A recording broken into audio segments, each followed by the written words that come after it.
তো আসলে আজকে আমাদের বেগম খালেদা জিয়া অসুস্থ। তো এই অসুস্থতা আসলে আমাদের জন্য সবচেয়ে কষ্টদায়ক। আমরা এই অসুস্থতা কোনোভাবে মানতে পারি না। তার সুস্থতা আমরা চাই, আর এই তার সুস্থতার জন্য আমরা দীর্ঘদিন আন্দোলন সংগ্রাম করেছি।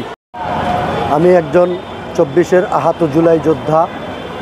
তো গত মাসেও আমার অপারেশন হয়েছে আমাদের এমজেড হসপিটালে।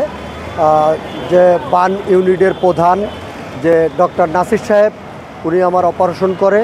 জনাব ভারপ্রাপ্ত চেয়ারম্যান তারেক রহমান নেতৃত্বে তারেক রহমান আমার সমস্ত চিকিৎসার দায়ভার খরচ বহন করে এবং আমার সব কিছু সে দেখভাল করে। এবং আগামী দিনেও আমার শরীরে বিভিন্ন জায়গায় এখনও বুলেট রয়েছে, এগুলো আবার অপারেশন হবে।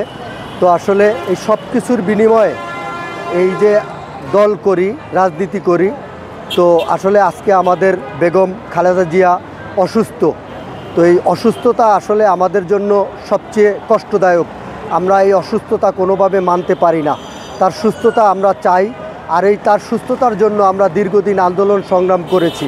আজকে দেখেন আল্লাহর রহমত, সে অসুস্থ, কিন্তু অসুস্থ হতেও যে বিশ্ববাসী, সারা বাংলাদেশ দল মত নির্বিশেষে, হিন্দু খ্রিস্টান বৌদ্ধ সবাই তার জন্য দোয়া করতেছে, বিশ্ববাসী তার জন্য দোয়া করতেছে।